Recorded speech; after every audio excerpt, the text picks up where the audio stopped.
this is the question. When you guys are playing, and I'm sorry to come from such a jazz world, but that's what I do. How many of you, when you're playing the tunes or singing the tunes in your head? How many people know all of them? Right? You know the tune. A very good friend of mine who was the leader of the School of Music for the Navy for a while, retired. His father was a clarinet player. He's a clarinet and sax player. And his father always said, if you knew the lyrics to a song, you'd be a better player. So, I don't always like to sing. The last time I sung, my parents walked out of the room I was singing in, so I try not to sing anymore. True story, I am in videotaping it. I'm going to send it to them. I sang a little Van Halen. They got up, and I saw them walk right out the door. It's a joke now in my house. Know the songs. Bag of tricks. This is probably what I think is probably the most important thing. For you jazz players, what have you studied out of? What books? Syndication. Ted Reed, right? Yeah. Ted. Sure. When do you use that? The lessons. Okay, good. Yeah. Here's my statement. We all have our bag of tricks. We all have our little things. That cymbal crash thing that I do, the real staccato choke note, I'll do it anyway. That's just my trick. Playing on the side of the drum sometimes is my bag of tricks. We all have our bag of tricks. You know when to use them. You know how to interact with people. It's real important that you study those independents, study your rudiments, work rudiments on the drum set, do whatever, but you have your bag of tricks. Who wants to play with me? Somebody. I don't care who it is. One of y'all get up here. Come on. Look, I'm just going to play the vibes. I'm just a... Thank you.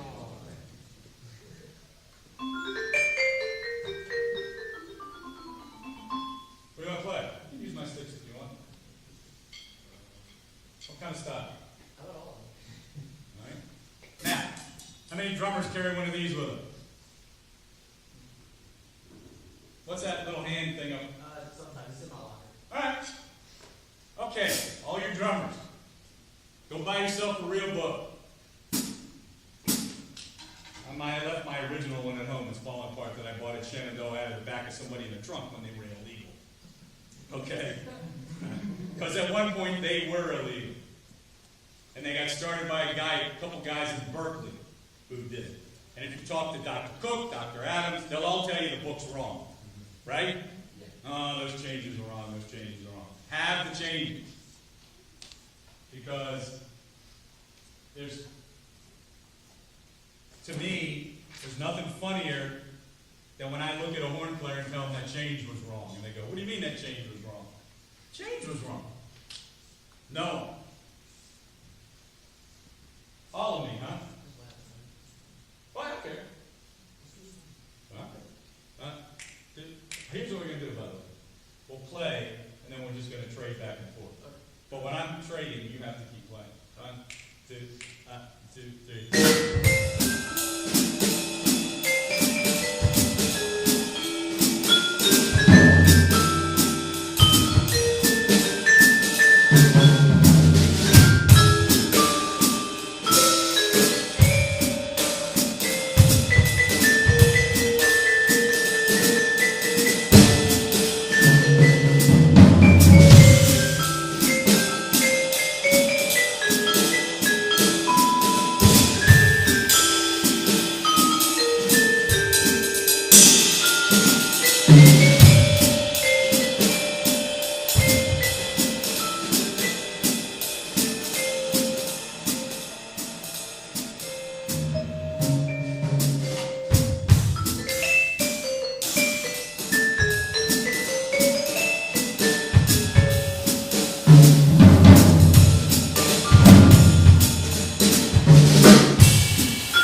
play with somebody and interact is what it's all about. He was feeding off of me, I'm feeding off of him. We know the tune. Everybody knows the tune, right? We know all of them. Somebody else, come on. What time is it? Am I okay on time? We're good. Oh yeah, we're real good on time. Somebody else, come on. Hey, don't be afraid.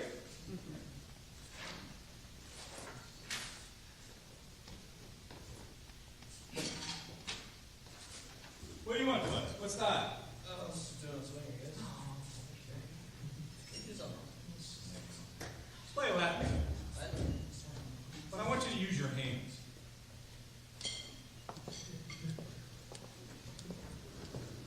What do you think about that? Yeah? You want? It's just an idea. All right, you start. We're just gonna play a bossa nova. You turn the snares off. Go ahead. I'll catch up.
Give him a hand.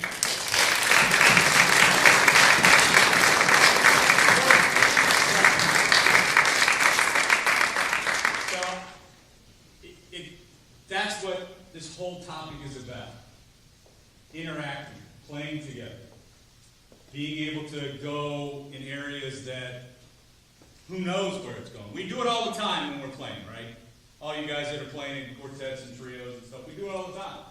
We kind of go in areas that we don't know. But how many times when we go that way do we feel like we really know where it's going? Do we all really know where it's going? We know where the harmonies are going to end. That's the key. Because if you have a nutty piano player like Dr. Cook, who starts here and just keeps going, and you don't know where he's going to stop, and he's going to stop someplace where you didn't think he was going to stop. But you know where the harmonies are going. You can tell him I said that on Monday, by the way. Okay, you can tell him that. But to me, it's being musical with sticks. Now, one thing that I want you to understand during a solo, we played All of Me, right? So, if somebody gives you a full chorus of All of Me, how many drummers in here, how many guys in here are going to play the melody? How many of you are going to try to attempt to play All of Me on the drums? I see somebody pointing back there. I love it. Yeah. I just had an opportunity to talk to a guy who spent 20 years in New Orleans, down on Bourbon Street.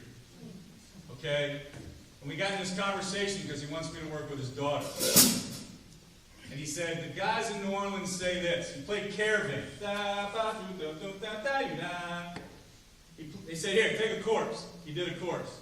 Guy came up to him after the gig. Hey, man, how come you didn't play the head? Think about it. If somebody says, we're going to play Happy Birthday, what are we going to do? We're just going to go, I don't know. Let me think about that for a second. How many people have seen Chad Smith play the Star Spangled Banner? Pretty hip, isn't it? Yeah. There's a drummer out in New York. His name is Aaron Honing. How many people know him? He plays these melodies on the drums. I can't do it. But he tunes his drums, and he'll play Caravan. And it only works in tunes that have the melodies around 1, 3, and 5. It only works because he tunes his drums a certain way. But if somebody says, "Okay, you got the solo," I'm not going to do Caravan.